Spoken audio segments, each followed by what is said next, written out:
Sudah, kamera. Baik, sebelum kita buka, kita mulai diminta anak-anak semuanya buka kamera ya, open cam ya. Itu bagian dari adab kita menuntut ilmu. Biar terjadi interaksi, biar lebih fokus menyimak. Kondisinya dalam keadaan wayang beber nggak masalah ya, apakah dari perjalanan atau gimana nggak masalah. Oke, baik. Bismillahirrahmanirrahim. Assalamualaikum warahmatullahi wabarakatuh. Selamat siang. Waalaikumsalam warahmatullahi wabarakatuh. Pertama, saya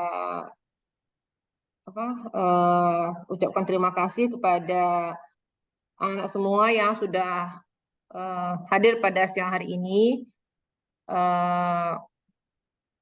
Memenuhi undangan kami untuk mengikuti kelas computational thinking dengan tema ChatGPT sebagai teman belajar dan Canva untuk presentasi. Jadi pada hari ini kita akan ada 2 sesi. Sesi pertama ChatGPT sebagai teman belajar, sesi kedua Canva untuk presentasi ya. Jadi diharapkan nanti setelah materi pertama jangan live dulu, kita lanjut ke materi yang kedua. Baik, pada siang hari ini yang akan memberikan materi adalah Bu Risna. Beliau tinggal di Chiang Mai, Thailand, seorang alumni ITB, pendidikan IT ya Bu? Ya, sarjana Magister Informatika terakhir. Oh ya, Magister Informatika. Nah, beliau tinggal bersama keluarganya di Chiang Mai. Jadi hari ini mau berbagi ilmu kepada kita semua terkait tema yang sudah disebutkan di atas. Saya harapkan semuanya dapat menyimak dengan baik dan memberikan manfaat yang sebesar-besarnya. Baik, kita mulai aja acara pada siang hari ini. Kepada Bu Risna, saya persilakan. Oke, makasih Bu Erwina. Selamat siang semuanya. Selamat siang. Ada yang udah pernah ketemu saya sebelumnya?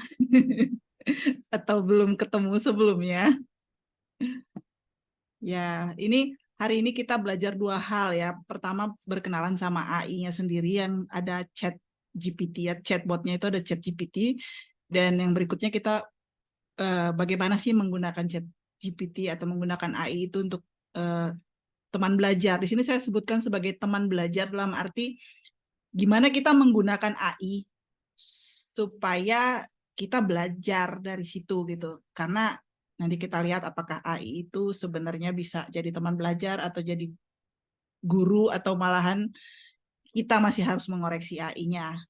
Saya coba share screen-nya dulu. Ini soalnya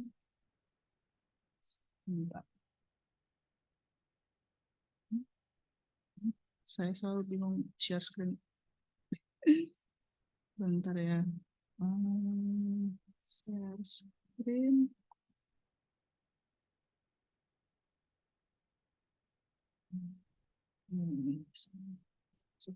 Poinnya nanti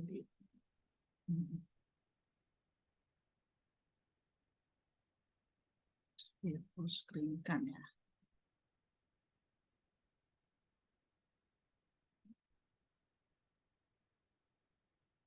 Kelihatan nggak? Kelihatan, Bu. Udah kelihatan. Ya. Kelihatan. Oke. Jadi ini bagian pertama. Ini saya akan mencoba menyederhanakan AI, berkenalan sama AI. Jadi kalau yang belum pernah pakai atau yang udah pernah pakai gitu ya, ini biar lebih kenal lagi sebenarnya apa sih yang disebut sebagai AI itu gitu dan bagaimana kita pakai sebagai teman belajar. Nah, jadi overview hari ini kita pertama itu berkenalan dengan AI-nya. Terus saya akan mengenalkan sedikit tentang perkembangan arsitektur AI dan gimana sih cara kerja dan batasannya. Kemudian gimana contoh menggunakannya untuk belajar dan gimana kesimpulannya. Ini untuk bagian yang pertama dulu ya. Jadi kita langsung aja. Oke, yuk kita kenalan dengan AI. Mungkin di sini ada yang bisa bagikan nggak apa sih yang kalian pikirkan tentang artificial intelligence itu? atau kecerdasan buatan itu apa sih? Pernah mikirin nggak? Apa sih AI itu? Ya, coba ada yang udah tahu, udah pernah dengar nggak kata-kata AI itu? Silakan, siapa yang mau? Belum. Ayo, Mariam, coba. Belum Oh, pernah? belum pernah. Ada yang pernah? Nggak Belum. ada ya? Oke, nggak apa-apa. Sekarang Sudah dia pernah. Oke, kamu mikirnya gimana AI itu? Apa itu AI? Apa itu kecerdasan buatan? Apa aja nggak apa-apa, ini nggak benar salah sih. Iya. Pengen tahu aja bayangannya AI itu apa sih? Robot kah? Atau apakah gitu loh. Ya, silakan, tadi siapa yang ngomong tadi? Silakan, coba. Apa itu AI? Ada yang pengen jawab tadi, siapa ya? Ayas.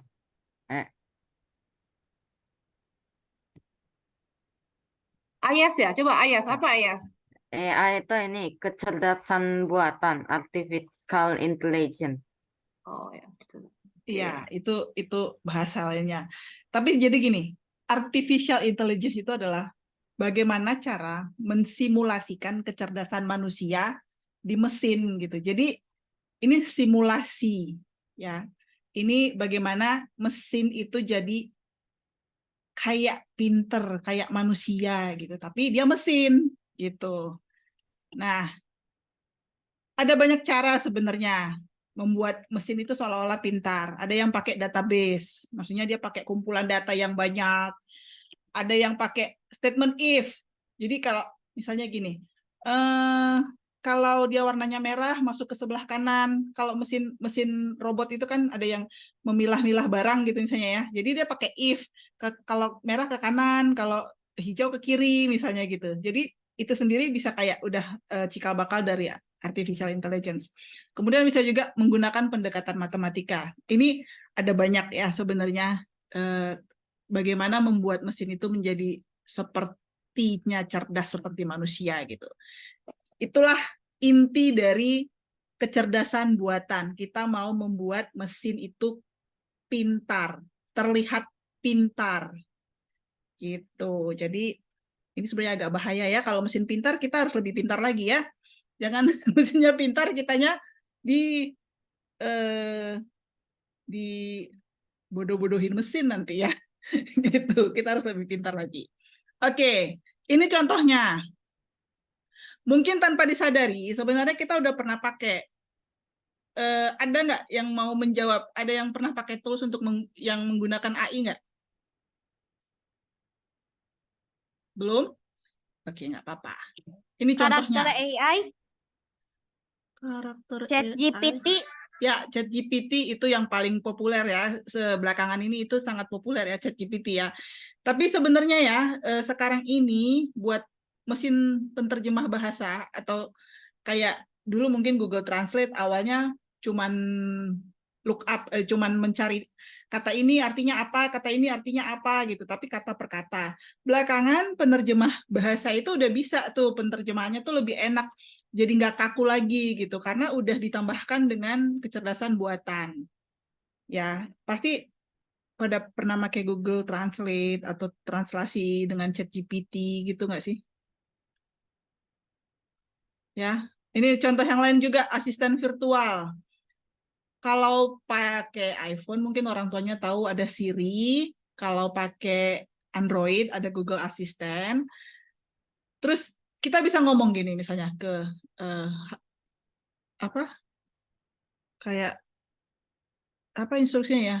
Halo Google gitu ya. Google-nya nanti bisa jawab misalnya kayak tambahkan appointment saya besok jam 5 sore gitu. Terus nanti si asisten di handphone kita itu akan menambahkan, ada menjadwalkan besok janji jam sekian sesuai dengan instruksi kita gitu. Kita cuma ngomong aja gitu. Itu sebenarnya udah AI juga gitu. Bahkan sekarang si Google bisa cuman hey Google gitu. Nanti dia akan menjawab gitu. Oh, kalian ada yang pakai remote bebek pintar nggak? Di rumah saya, di rumah saya itu beli dari Indonesia, kita bisa gini ngomongnya. Bebek pintar, kedengaran nggak? Bebek pintar yang Kedengaran. menjawab. Itu apa tuh? Kedengaran suara bebek. Ya, itu sebenarnya, tapi kalau saya cabut nanti jadi enggak ini. Itu alat, ada katanya AI-nya, bisa pakai jadi remote. Jadi saya bisa bilang gini, matikan AC. Oh gitu. Ya, nanti dia akan Oh. mematikan AC gitu. Atau saya bisa bilang, nyalakan AC gitu. Itu tuh udah AI juga gitu. Itu Nah, bisa digunakan untuk alat-alatnya seperti apa? yang ada TV remote-nya. gitu. Bisa, tapi Oh. harus di-set dulu. Harus di-set dulu tetap Oh. awalnya. Ini bukan Oke. iklan ya. Kebetulan belinya Bu di Risna, aku Indonesia. juga mau tanya sembari dijelaskan itu. Sekarang kan Ya. suka iklan di itu kan di Facebook. Apa namanya itu? Kayak asisten juga asisten itu kan ibu-ibu rumah tangga bisa bekerja dari rumah dengan menggunakan asisten. Itu maksudnya gimana tuh? Sama dengan AI juga tuh atau gimana? Yang itu aku nggak tahu. Tapi sebenarnya kebetulan ini bagian berikutnya ya. Sistem rekomendasi. Pernah nggak habis nyari barang tertentu di sosial media, misalnya mau nyari handphone. Aduh, handphoneku rusak, aku mau nyari handphone nih. Terus habis kita nyari handphone, tahu-tahu misalnya di Facebook kita itu banyak banget iklan handphone yang lain gitu. Iya, iya, selalu kayak Nah, gitu. kan? Itu Iya, muncul sebenarnya terus. ada AI-nya. Mm-mm. Itu kayak gitu. Atau gini, di Google kita sering misalnya habis mencari kata computational thinking. Berikutnya itu kita sering dapat berita-berita yang terkait dengan computational thinking. Atau kalau ada yang langganan Netflix atau langganan Disney gitu ya. Kalau kita suka menonton film tertentu, nah nanti itu berikutnya kita bakal dikasih tahu, mungkin kamu bakal suka juga film yang ini gitu. Jadi itu sebenarnya dia ada AI-nya di belakangnya buat memeriksa. Jadi dia kayak mencari tahu kita suka apa, terus nanti dia akan mencocokkan kesukaan kita, dikasihlah kita rekomendasi-rekomendasi berdasarkan AI. Itu contoh sederhananya ya. Terus ada juga yang kayak di handphone. Kita bisa kunci pakai wajah, ya kan? Kita buka kuncinya pakai wajah. Atau mungkin buat di rumah, rumah yang canggih gitu, dia pakai pengenalan wajah, pengenalan suara gitu. Sekarang juga misalnya di lampu merah, dipasangin kamera, nanti di kamera di jalan itu kalau ada orang yang menerobos lampu merah, itu platnya bisa dikenali nomornya, walaupun mungkin kecepatan tinggi, nah tahu-tahu dapat surat tilang gitu. Jadi sebenarnya udah banyak banget aplikasi dalam kehidupan sehari-hari. Tapi sekarang sebelum sampai ke sana, kita pengen tahu dulu nih, gimana sih sebenarnya arsitektur atau AI itu dibentuk dari mana sih gitu. Nah ini tuh bidang-bidang dalam informatika ya. Kalau pernah tahu, pernah dengar machine learning, ini secara literal mesinnya belajar. Jadi kita tidak memberitahu harus begini, harus begitu, tapi kita kasih aja nih, misalnya ada gambar, nanti mesinnya ngambil kesimpulan sendiri, apa yang diinginkan. Jadi mesinnya belajar dari contoh-contoh yang ada. Nah, ada lagi namanya neural network. Kalau ini tuh pendekatan dari machine learning dengan meniru jaringan saraf manusia. Ini udah pada belajar sistem syaraf. Di otak manusia itu ada namanya neuron, ada namanya sinaps ya, atau yang mengkoneksikan antara neuron yang ada di otak manusia. Nah, itu tuh ditiru sama arsitektur AI. Jadi nanti saya kasih contohnya lagi ya. Kemudian ada lagi namanya deep learning. Deep learning itu adalah neural network yang ada pemrosesan tambahannya supaya nanti hasilnya semakin akurat. Berikutnya lagi ada sekarang berkembang lagi namanya transformer. Bukan transformer yang di film ya, bukan. Jadi kalau ini transformer ini deep learning untuk pemrosesan teks dengan tujuan supaya lebih cepat dan akurat, karena tadi yang deep learning tadi udah akurat tapi prosesnya lambat sekali. Jadi komputer udah canggih-canggih juga pokoknya lambat sekali. Nanti saya tunjukkan kenapa dia lambatnya ya. Berikutnya ada lagi namanya large language model atau LLM. Ini tuh sebenarnya neural network yang udah dilatih dengan teks ukuran besar. Besar itu kalau tahu satu SMS itu berapa byte, ini ukurannya udah sampai ratusan gigabyte sampai puluhan terabyte gitu. Pokoknya udah besar sekali gitu. Jadi kumpulan teks dalam bahasa manusia itu yang diproses gitu, di training nanti. Jadi generative pre-trained transformer. Inilah sebenarnya GPT yang jadi chatbot itu pakai generative pre-trained transformer. Ya, ini ada contoh artificial neural network. Jadi sebenarnya ini itu misalkan neuron yang dipakai sama komputer ya untuk membuat arsitektur AI tadi. Itu neuron itu sebenarnya hanya menerima banyak input, terus dia ada fungsi di dalamnya kayak fx sama dengan apa kali apa tambah apa kali apa gitu ya. Terus dia akan menghasilkan output.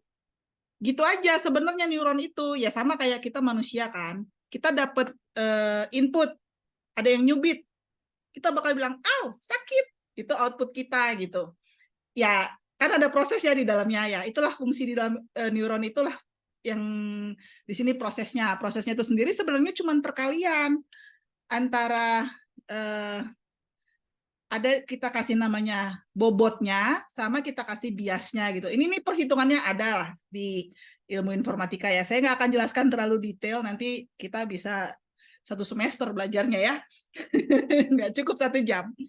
Nah, kalau tertarik soal ini, itu tuh kalau dulu udah belajar perkalian matriks nggak sih kalau SMP itu? Perkalian matriks atau konsep matematika yang lain-lain itu nanti sangat dibutuhkan sekali gitu. Jadi kalau pernah ketemu sama matriks, terus mikir, ini kapan sih dipakainya, buat apa sih saya belajar matriks gitu ya? Oh, jangan salah, di ilmu ini kepake banget nanti ya perkalian matriksnya gitu. Nah, tadi itu kan 1 neuron yang si fungsi ini. Ada lagi yang jadi neural network atau jaringan dari neuron-neuron itu sendiri. Jadi di sini output dari neuron yang lain akan menjadi input untuk neuron berikutnya gitu. Jadi dia membentuk jaringan. Namanya jaringan itu pasti ada nggak cuma 1 ya, neuronnya ada banyak sekali. Bahkan saking banyaknya itu kadang-kadang tuh di tengah-tengahnya itu ada pemrosesan tambahan lagi. Gitu. Ya. Jadi outputnya bisa diproses di tengah-tengahnya lagi pakai tambahan lagi. Oke, nah ini contohnya ya. Kalau apa itu di rumah? Apa yang ini contohnya, misalkan untuk pengenalan angka ya, pengenalan angka. Contoh tulisan tangan ini ya, angka 0 sampai 9 ini sebenarnya itu bisa dijadikan input, ada formulasinya, bagaimana memetakannya menjadi supaya mesin itu bisa mengenali kalau itu angka berapa dan itu memang angka bukan yang lain-lain gitu. Itu nanti ada penjelasan lebih lanjutnya, tapi ini contoh bagaimana keterhubungan neuron menjadi neural network dan bagaimana si yang kita sebut AI tadi mengenali angka gitu. Jadi kalau ini sebenarnya gambar gitu. Gambarnya itu misalnya hitam putih, tulisan tangan, digit 0 sampai 9 gitu. Ini aja butuh cukup besar pixelnya gitu.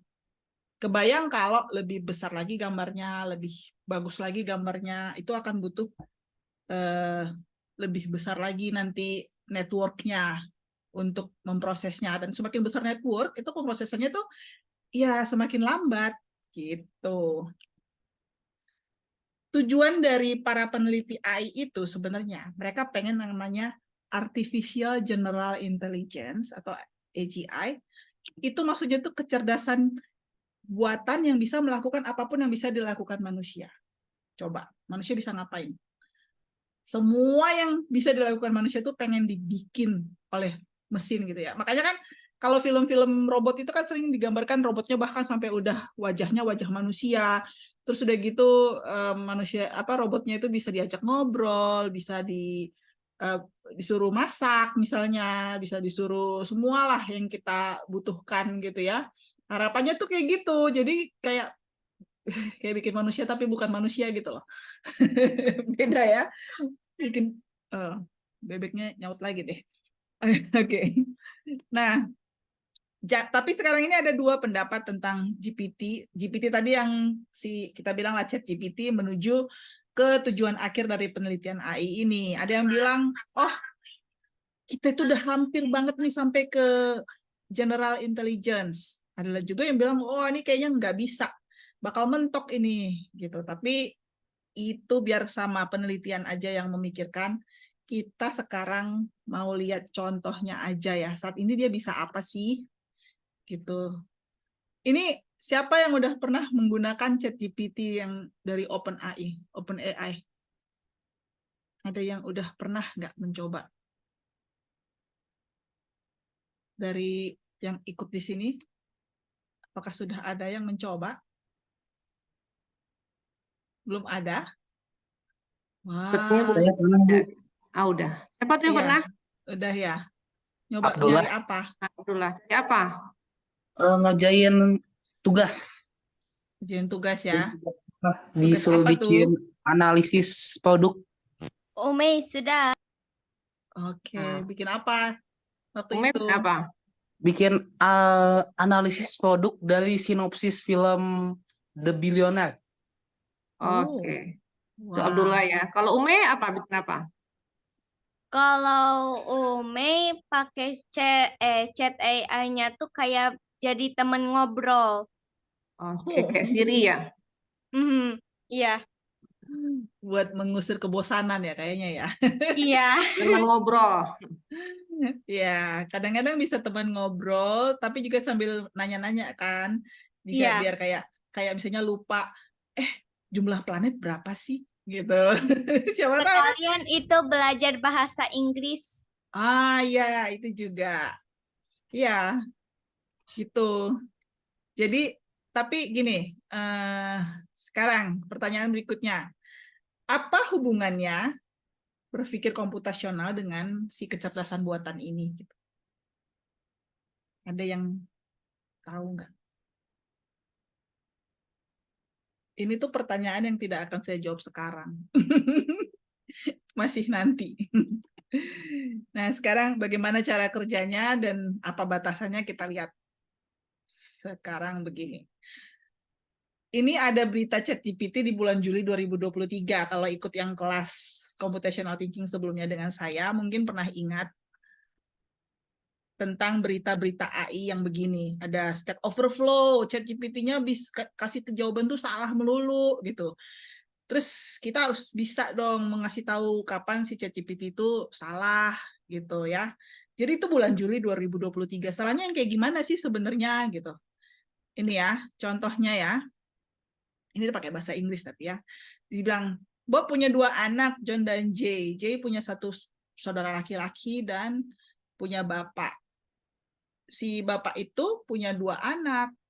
Jadi saudara laki-laki Jay punya seorang saudara laki-laki dan seorang bapak. Itu tuh sebenarnya cuma ada 3 orang, Jay, John, sama Bob gitu ya. Terus tapi ini nanya, jadi siapakah saudaranya si Jay gitu. Kalau kita udah tahu begitu kan bisa kayak, oh saudaranya Jay ya pasti John gitu kan. Waktu bulan Juli nih ya, dicobain di ChatGPT, dia bilang, oh itu nggak bisa ketahuan karena bla bla bla bla. Ini bulan Juli 2023. Tapi, jadi waktu itu dia tidak selalu bisa menyelesaikan persoalan logika. Nah, bagaimana dengan sekarang? Ini kalau kita tanya sekarang, dia udah tahu bahwa saudaranya si J itu namanya John. Gitu. Dan Bob ini dari Bob punya 2 anak, John dan J. Jadi, ya saudaranya J itu ya John, katanya gitu. Ya, terus kayak siapa bapaknya si J? Oh ya, bapaknya J itu si Bob. gitu. Karena ya udah dibilang kok punya 2 anak ya, karena hubungan ayah anak itu kan sudah dijelaskan gitu ya. Nah, itu cuma berapa bulan ya, dia sudah Makin berubah. pintar berarti ya, makin pintar IA-nya, Ya, ChatGPT-nya. semakin pintar dalam arti algoritmanya diperbaiki.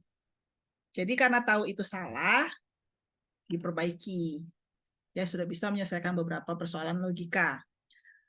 Nah, ada lagi waktu itu contoh lain. Pertanyaan matematika. Apakah 1000 lebih besar dari 1062? Dia bilang, iya, 1000 itu lebih besar dari 1062. Terus dia pakai penjelasan panjang lebar gitu. Yang ngapain kita baca lagi kan? Udah jelas-jelas itu salah ya kan? Nah, itu versi bulan Juli. Sekarang, versi yang sekarang, dia bilang, bukan, 1000 itu nggak lebih besar dari 1062 gitu. Wow, AI-nya tambah pintar. AI-nya sudah lebih akurat. Tepatnya sih begitu ya, bukan kita bilang AI-nya sudah tambah pintar. Kenapa dia bisa lebih akurat gitu? Itu karena dia sudah dikasih latihan yang lebih banyak lagi gitu. Nah, sekarang ini yang ada itu namanya ChatGPT 4. Itu tapi berbayar ya. Kalau kita makainya ChatGPT-nya 3,5 ya. Sekarang yang kita bisa install di handphone ataupun kita pakai browser ya. Saya mau kasih tunjuk gimana demonstrasi mereka tentang apa yang bisa dilakukan oleh si ChatGPT 4. Ini tapi suaranya bakal masuk nggak ya? Bentar. Coba deh.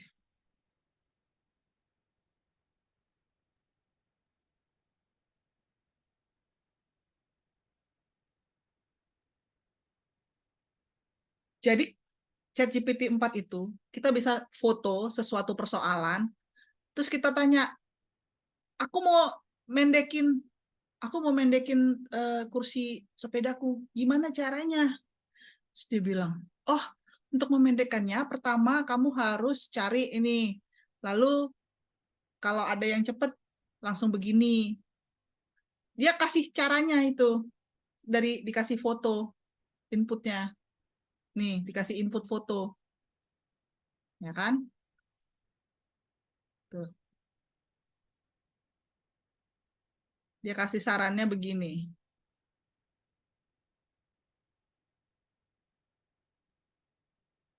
Bahkan dia bilang, kalau kamu ada alatnya, kasih tunjuk saya, nanti saya bisa bantuin gitu. Terus difoto lagi berikutnya. Terus orangnya kan nggak yakin ini maksudnya lever itu, gitu kan? Bukan yang itu namanya bolt. Jadi katanya kalau itu pakainya wrench gitu. Terus dia cari lagi yang lain. Nih tools yang aku punya yang ini, pakai yang mana dong? Gitu. Si AI-nya jawab lagi.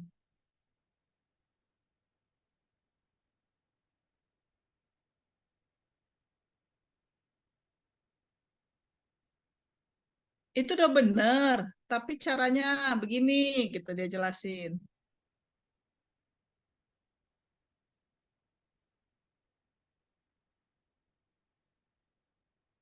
Terus orangnya berhasil akhirnya.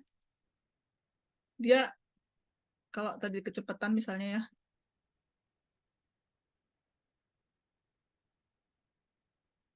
ini.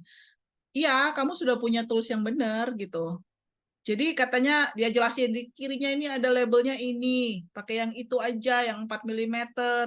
Terus dilonggarin tuh boltnya, gitu. Jadi kita nggak perlu lagi tuh ke bengkel buat ngemendekin sepeda, nanya aja gitu lah. Ceritanya si AI-nya bilang gitu, si OpenAI itu mempromosikan ChatGPT 4 itu udah sebegitunya gitu, bisa bantu kita banyak hal gitu ya. Nanti mungkin kita bisa nanya kali, gimana caranya masak nasi goreng gitu, kamu punya bahan apa gitu kan. Bisa jadi begitu kan nanti kan. Nah, bahkan katanya itu tadi suara musiknya kedengaran nggak tadi? Enggak. Enggak ya? Waduh, Nggak ada, berarti yang solusinya nggak keluar. Enggak. berarti yang berikutnya saya nggak bisa ini dong. Yang berikutnya cuman suara soalnya. Kalau gitu yang itu nggak usah saya demoin ya. Nanti didengerin sendiri waktu slide-nya dibagiin. Nih, keren banget tadi kan si GPT-4 itu udah bisa sampai segitunya gitu ya. Tapi coba ini katanya ada berapa banyak huruf N di kata bananas? Coba mata kita bisa lihat ada berapa? Bananas. Ada berapa huruf N? Apakah ada 2. 3? 2. Iya, ada 2. Kenapa? Dia udah canggih banget. Yang begini aja masa nggak bisa sih? Ya nggak? Mengkhawatirkan sekali ya. Udah segitu canggih, kok yang ini nggak bisa gitu. Ya, karena ya gini, dia itu kan sebenarnya dia memproses teks. Dia nggak ngerti sebenarnya konteksnya. Sebenarnya semua kata-kata itu diubah jadi angka yang bisa dimasukkan ke fungsi tadi yang neuron, terus dijadikan output, diproses, terus juga ada teks yang di training juga ada dikasih bobot, terus dia mendapatkan output. Nah, tapi data trainingnya itu kan sangat besar dan dia itu diprosesnya bukan huruf per huruf, tapi ada istilahnya token. Tokennya itu sendiri, gimana ya menjelaskan tokennya ya? Tokennya itu sendiri kadang-kadang 3 huruf, 5 huruf, tergantung sama ininya, sama arsitekturnya yang mengambilnya. Ini Sama dengan token listrik nggak tuh, token listrik? beda. Sebenarnya, jadi kayak dia akan memecah-mecah si kata bananas itu sendiri, terus nanti dia kalkulasi buat jadi parameter, buat jadi dikasih weight, dikasih apa gitu lah. Ini tuh nantinya untuk algoritmanya sendiri gitu, dan kadang-kadang ternyata hasilnya itu masih salah gitu loh. Jadi karena ada juga batasan dari jumlah tokennya gitu. Ini coba ya. Ini kayaknya saya harus stop share dulu terus ganti layar yang mau di share ya. Ini nggak kelihatan kan browser yang kebuka? Kelihatan nggak? Tidak. Sekarang? Nggak ya. kelihatan browsernya, Ya, cuma share screen aja. Aku ganti share screen-nya dulu kalau gitu.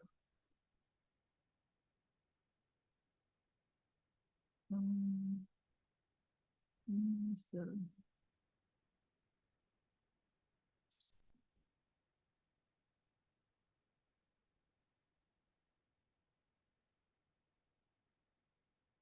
Ini kelihatan sekarang ada namanya isinya tokenizer.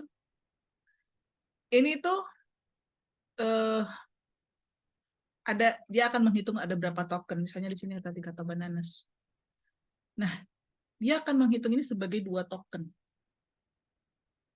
Jadi entah kenapa gitu, bananas ini dihitung sebagai 2 token.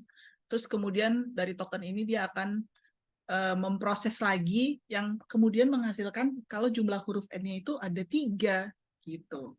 Jadi dia bukan menghitung token itu per kata, bukan. Jadi kalau ditanya kayak gimana ya itu ada penjelasannya, nanti bisa dibaca sendiri ya. Oke, kita kembali ke slide.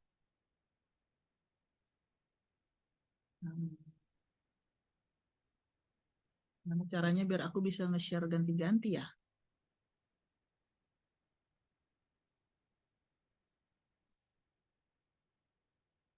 Share screen.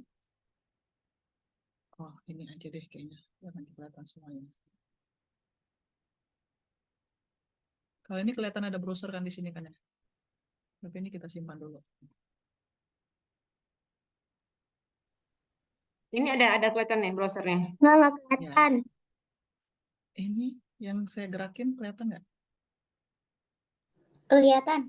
Kelihatan. Enggak. Coba ya.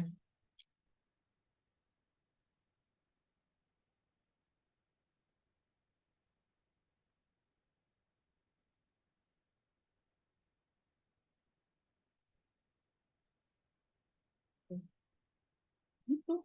Ini GPT 35. Gimana kalau GPT 4?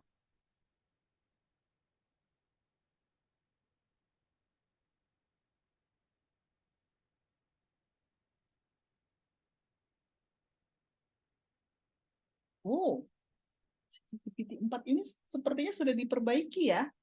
Bisa jadi. Kemarin waktu saya coba masih 3. Jadi kan dia terus-terusan dilatih ya, dikembangkan. Tapi oke, untuk contoh ini mungkin dia sudah benar. Contoh yang lain pasti masih ada yang salah-salah nih. Cuman nanti kita cari lagi. Oke, itu intinya masih bisa salah ya. Jadi hati-hati. Ini perkembangan ChatGPT nih. Tadi kan definisinya dia menghasilkan teks dengan data yang sudah ditrain menggunakan arsitektur transformer. Sebenarnya awalnya si GPT itu dibuat itu untuk bikin autocomplete.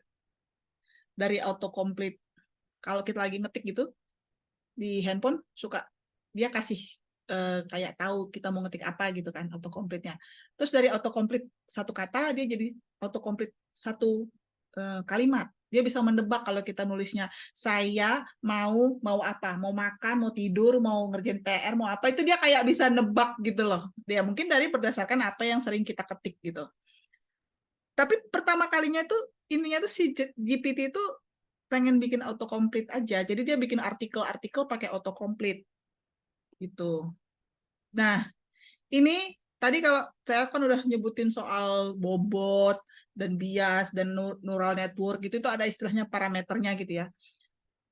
Ini kita terima aja bahwa GPT-1 itu cuma hanya 120 juta parameter dan data yang di training itu cuma 40 giga. 40 giga itu mungkin kalau handphone kita 64 giga muat lah ya satu handphone gitu ya ukuran datanya.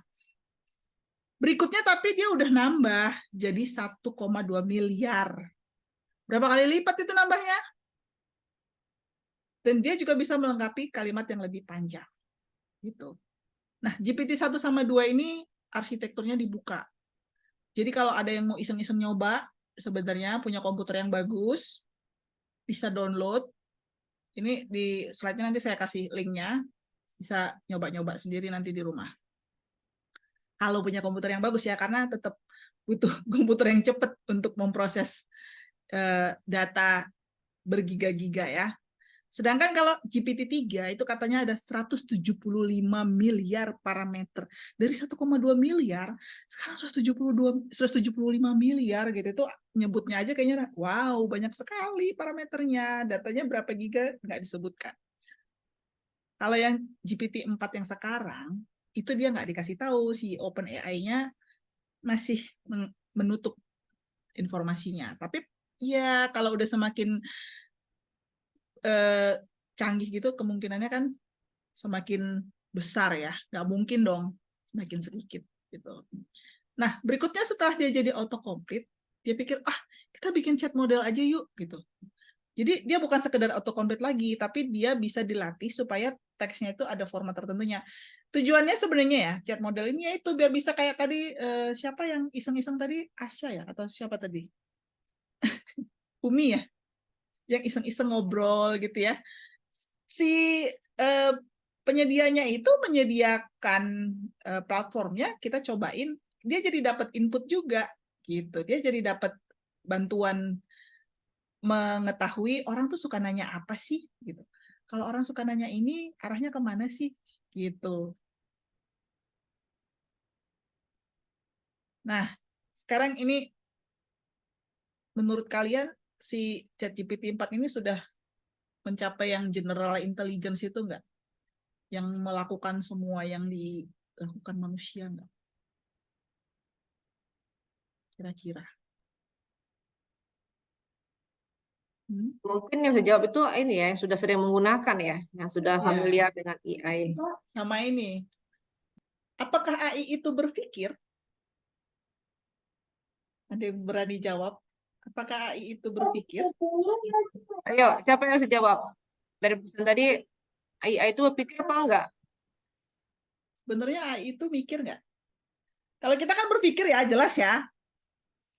Manusia berpikir. Kita mikirin mulai dari abis ini mau ngapain, nanti mau makan apa juga mikirin besok ada PR udah selesai atau belum, ngerjain PR-nya juga sambil berpikir ya kan. Nah, jadi apakah AI itu berpikir untuk kalau ada pertanyaan kayak sebutkan apa kalau yang susah nama-nama apa planet misalnya gitu. Apakah AI-nya berpikir? Apakah AI punya ingatan?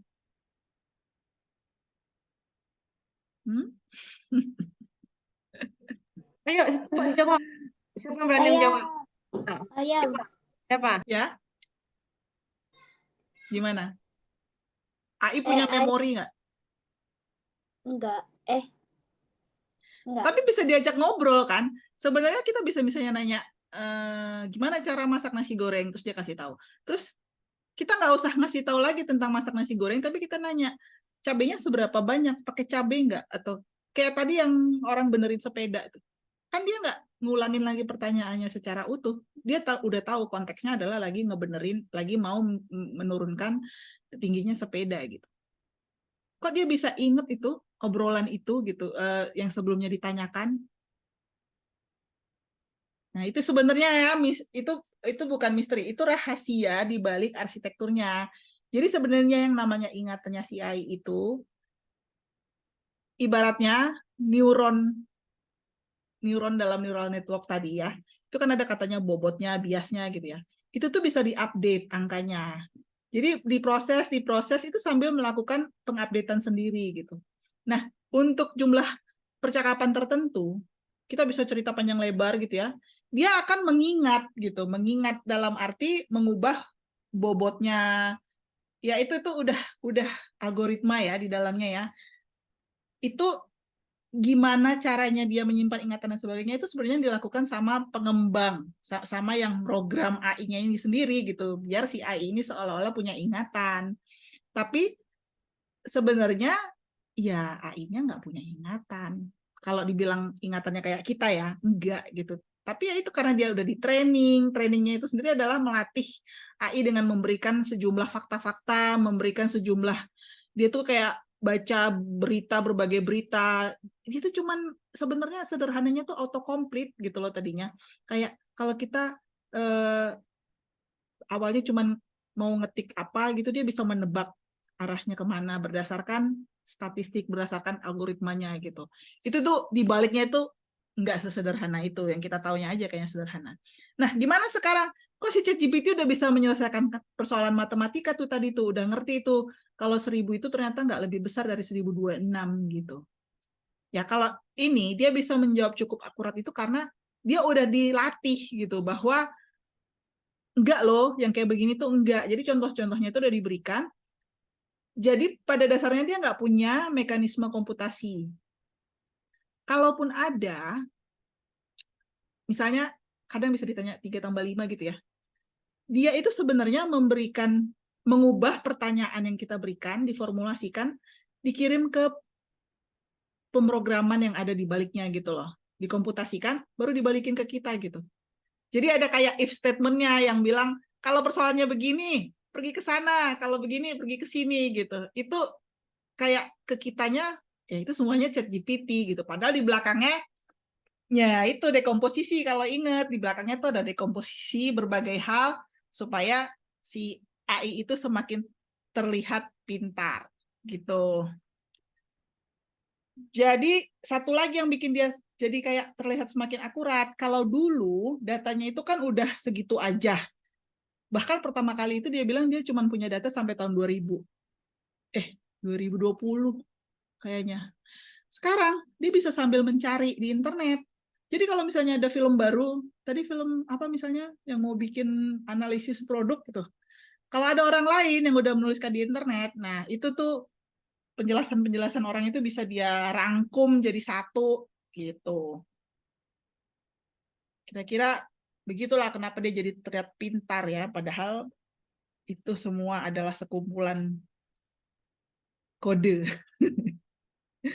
Jadi yang mengembangkan berpikir komputasional itu sebenarnya yang mengembangkan AI-nya gitu loh. Dia menerapkan berpikir komputasional, dia bikin arsitektur AI-nya semakin akurat, semakin cepat, supaya tercapai tujuannya, supaya AI itu semakin bisa digunakan seperti manusia juga melakukan apapun gitu, untuk mencapai tujuannya tadi, pengen bikin mesin bisa melakukan semua yang dilakukan manusia. Waduh, gawat nih. Kalau mesin bisa melakukan semua yang kita lakukan, manusia bisa nggak punya pekerjaan lagi? Semua diganti sama mesin. Ya nggak? Gawat nih, gawat. Ini tapi ya, contoh nih. Ini PR anak saya, kelas 3 SD. Jadi, kan GPT-4 udah bisa nerima gambar. Saya masukin nih gambarnya.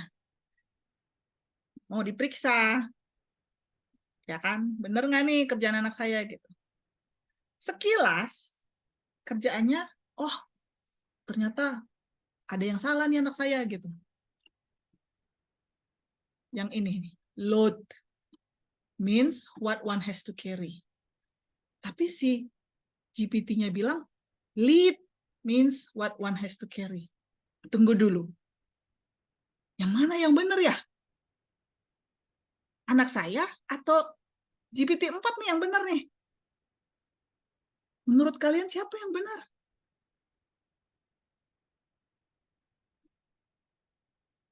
Ayo, perhatikan tuh apanya, babnya. Mana bab yang benar? Apa load atau lead, yang artinya sesuatu yang dibawa sama orang? Load. Load ya. Jadi yang benar anak saya dong, bukan sukanya si AI dong yang benar ya. Ini gimana bisa ini ya? Gitu aja masa salah si AI gitu kan. Padahal dia pemroses kata loh, dan ini cuma pertanyaan kata kan. Jadi Ya, kita ini ya, jadi ragu ya menggunakan AI. ya, jadi bacanya salah. Kayaknya nih si AI-nya bacanya salah.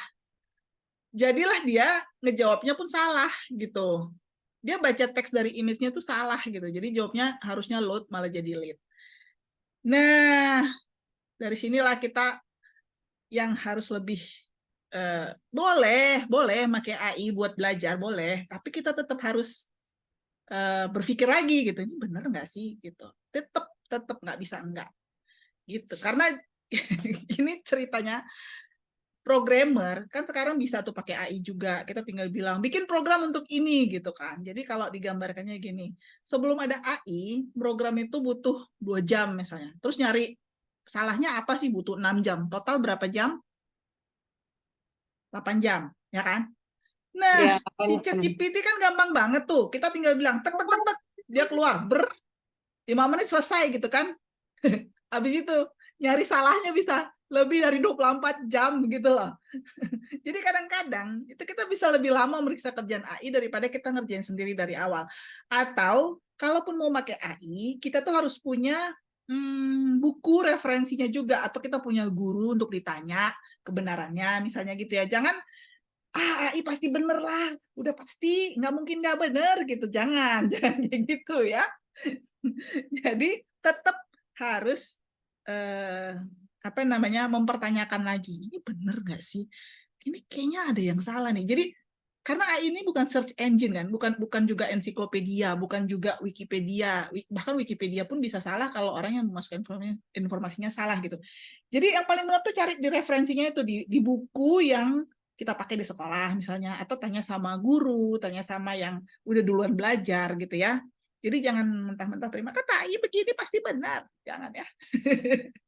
Oke, itu pokoknya kalau mau tahu ada beberapa tools AI saat ini yang secara umum tuh ada dua kategori ya, chatbot sama kalau chatbot itu ada banyak ya. Kalau ChatGPT dari OpenAI, terus mungkin ada yang pakai Bing nggak? Bing itu dari Microsoft. Makanya sama, kita kayak chatting doang, dan juga dia akan menyimpan arsip pertanyaan kita, terus bisa diajakin kayak ngobrol juga gitu. Nah, terus juga ada namanya Bard dari Google. Tapi karena si ChatGPT dari OpenAI ini yang paling pertama, kayaknya itu yang paling populer dan paling banyak dipakai orang. Bahkan sepertinya sekarang ini Microsoft sama OpenAI itu kerjasama gitu. Jadi akhirnya hampir semuanya itu pakainya yang OpenAI. Ya, tapi sebenarnya ada yang lain, cuman ya udahlah, nggak usah disebutin ya, nanti itu kalian tanya aja sama Google atau mesin pencari lain ya. Nah, berikutnya tuh image dan video. Jadi nggak cuman teks ya, nggak cuman chat ya. Sekarang itu ada pakai namanya DALL-E. DALL-E ini ada Canva, itu juga ada pakai DALL-E, Microsoft Designer, Bing Image Creator tuh pakai DALL-E. Itu juga dari OpenAI. Itu pemrosesan gambar. Nah, ada lagi namanya Stable Diffusion. Bahkan yang Stable Diffusion ini bisa kita install sendiri di komputer rumah dengan catatan tadi, kalau komputernya cukup canggih speknya. Oke, kalau nggak nanti lambat banget. Oke, jadi gimana sih belajar menggunakan AI itu? Maksudnya bukan belajar menggunakan AI, tapi gimana supaya kita bisa menggunakan AI untuk teman belajar kita. Ini kuncinya, belajar bertanya dengan baik. Kalau pertanyaannya salah, jawabannya juga bisa salah. Terus satu lagi, biasanya karena si OpenAI itu kan yang bikin kan orang berbahasa Inggris ya. Jadi biasanya data yang di-train itu semuanya pakai bahasa Inggris. Jadi hasil yang lebih akurat pasti kalau kita tanyanya pakai bahasa Inggris. Bisa nggak pakai bahasa lain? Bisa. Tapi ya akan ada proses translasi. Kalau translasinya salah, jawabannya pasti jadi tambah kemana-mana kan. Gitu. Jadi ya latihan bahasa Inggris lah ya. Gitu. Tapi selain itu tadi, selain menggunakan bahasa Inggris juga itu tadi harus bisa memformulasikan pertanyaannya dengan baik. Ya kan?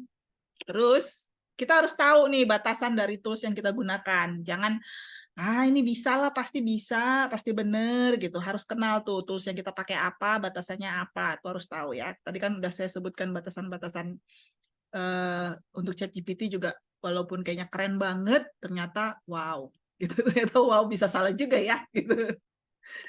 Kemudian sebenarnya yang paling bagus itu AI itu digunakan mencari inspirasi atau ide. Jadi kalau misalnya dikasih tugas bikin analisis ini gitu, nggak apa-apa, tanya aja sama AI, baca jawabannya, pikirkan, bener nggak kayak gitu, pertanyakan lagi, cek lagi fakta-faktanya gitu.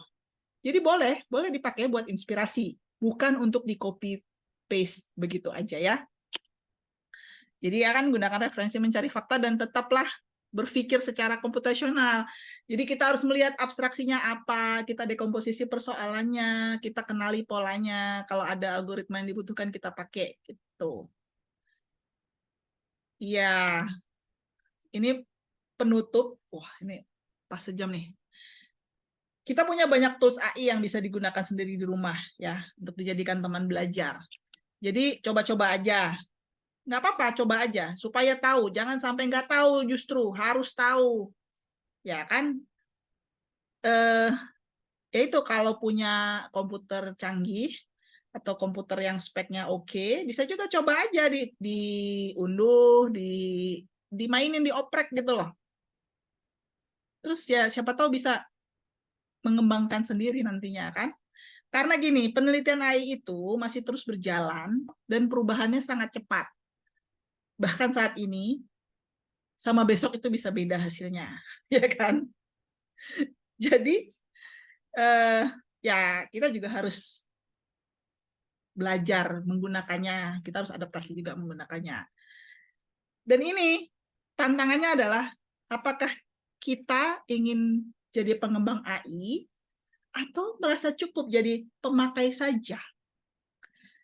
Nah, kalau tertarik, aku nggak pengen pemakai saja, aku pengen suatu hari nanti aku juga bikin tuh menambahkan arsitektur AI itu gimana gitu. Nah, informatika itu ya bidang ilmu yang dibutuhkan gitu loh kalau mau jadi pengembang AI gitu. Jadi ya dari sekarang perkuat ilmu matematikanya juga, karena kayak tadi ini banyak dipakai matematika. Jadi nggak langsung program kok, enggak. Berpikir komputasional itu juga tetap dipakai. Nah, itu nanti bisa ke depannya berpikirnya, oke, aku mau jadi pengembang AI, aku mau ambil ilmu informatika. Nanti tuh semua segala machine learning, neural network, deep learning, semua yang disebutkan bisa. Kalau merasa ini penjelasannya kok sedikit sekali, saya butuh penjelasan lebih lanjut gitu, bisa nanti belajar sendiri ya. Tapi nanti belajarnya sekarang soalnya saya mau bertanya. Ada yang punya pertanyaan sejauh ini? Karena sudah 1 jam, teorinya rasanya udah cukup sebelum kita masuk ke Canva dan lebih banyak lagi demo ChatGPT-nya. Oke, dipersilakan ya. Ada yang mau bertanya nggak dari bahasan tema 1 tadi? Umi. Silakan, ada yang mau bertanya. Bagaimana cara bikin AI atau GPT? Cara bikin AI. Ini cara bikin engine-nya, cara bikin mengembangkan sendiri.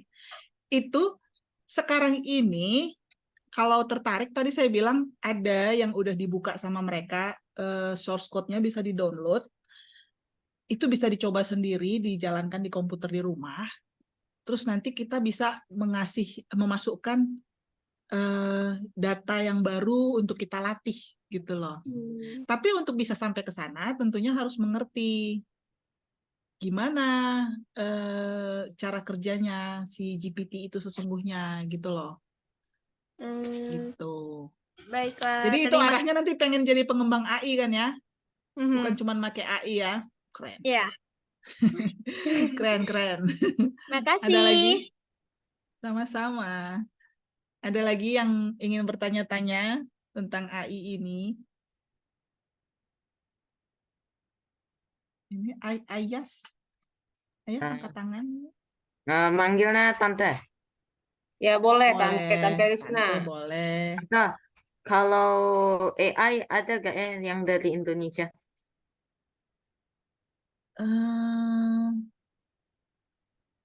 Ada sebenarnya.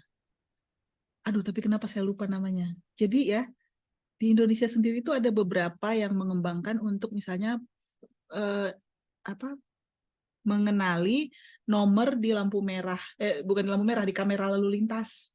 Yang buat itu tadi saya bilang kalau misalnya ada yang melanggar lampu merah atau melanggar lalu lintas gitu ya, itu si kameranya ini akan menangkap nomornya, terus bisa kirim surat tilang. Itu yang ngembangin tuh lokal, setahu saya. Tapi mungkin namanya nggak seterkenal OpenAI ya. Terus ada lagi, kebetulan gini, suami saya itu juga lulusan dari informatika. Dia juga bekerja banyaklah dengan hal-hal yang terkait dengan AI ini. Salah satunya yang pengenalan suara. Jadi sekarang ada namanya software yang bisa ngasih kayak langsung subtitle gitu. Jadi video biasanya kan gini, kalau mungkin kalian pernah lihat kan ada caption namanya di YouTube gitu ya. Ini masih pakai bahasa Inggris, kita ganti biar pakai bahasa Indonesia gitu ya. Ya itu sendiri ada yang pakai teknologi AI. Terus tapi ada orang yang nggak cukup sampai situ, pengennya gini, saya nggak sempet nih nonton videonya, saya butuh resumenya aja, saya butuh kesimpulannya aja gitu. Jadi tuh bisa video dikasihin ke software tertentu, terus hasilnya adalah video ini adalah begini-begini, kesimpulannya adalah begini-begini gitu. Ada. Jadi kayak ya itu meresumekan. Misalnya gini, saya nggak tahu ya, siapa tahu ada yang cuma dapat recordingnya nanti dari kelas kita hari ini gitu ya. Terus, aduh saya nggak sempet nih nonton, rekamannya panjang banget 2 jam gitu misalnya totalnya kan. Udahlah, apa sih intinya gitu. Bisa aja dia masukin ke software, terus softwarenya yang ngasih tahu. Inti percakapan hari ini adalah begini-begini. Tapi kan beda ya, beda mengikutinya dengan cuman dapat kesimpulan gitu. Karena yang menyimpulkan juga AI yang kita sendiri kayak tadi kesimpulannya AI itu oke, keren, canggih, bisa digunakan.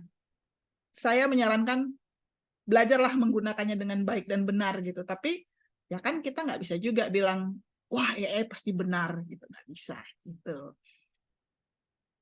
Oke, Pertanyaan berikutnya, Mariam. Tadi kan Tante bilang kalau misalnya kalau ada orang yang melanggar lampu lalu lintas kan bakal kayak dikenali platnya, habis itu dikirimin. Surat tilang. Nah itu gimana cara kirimin surat tilangnya ya? Kan ada namanya, kalau kita punya kendaraan itu kan tercatat ya sebenarnya di kepolisian, di apa sih, dinas lalu lintas lah mungkin gitu ya. Jadi ada istilahnya basis datanya. Jadi itu tentunya kerjasama harus dengan orang yang memiliki data bahwa nomor kendaraan segini adalah punyanya si ini, alamatnya di sini gitu loh.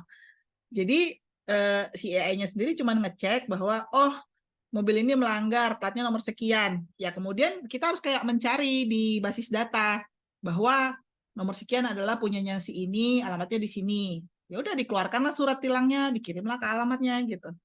Jadi itu sistemnya sendiri nantinya gitu, nggak si AI-nya sendiri yang langsung ngirim pripit Anda ditilang gitu, bukan ya, kerjasama gitu dengan basis data yang ada gitu. Oke, terima kasih Tante. Sama. Oke, sebelum kita lanjut, ini sesi 1 selesai dulu ya. Kita foto dulu yuk, supaya saya tahu. Coba buka kamera semua ya, tolong ya. Ini saya share screen-nya diberhentiin dulu ya. Bu Risna atau siapa yang foto yang ini foto? Bisa, saya bisa. Sebentar, Oke. tapi ini berapa orang sih kita? Ada 19 orang nih. Oke, buka kameranya ya. Tolong buka 18. kameranya ya, teman-teman. Udah isi daftar hadir juga kan ya?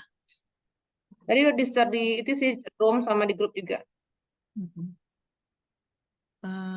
Mana ini Azkia, Meta sama Novi sama Solomon atau Sencia, Jalva. Yuk buka kamera yuk. Biar saya punya foto kalian. Iya, udah ya. Siapa yang belum nih? Solomon, Umi, sama Zalfa yang belum buka kamera nih. Ya, Solomon Ya. sama Zalfa. Ayo tolong buka kamera sebentar ya. Kita foto dulu. Kita Aba-aba buka. ya. 1, 2. Belum, sebentar. Belum. Sebentar, sabar Bu. Santai. Santai. Oh, ada yang udah pakai begini. Makanya mau bergaya-gaya ini, gaya bebas. Ya, ini kok namanya hilang sih? Oke,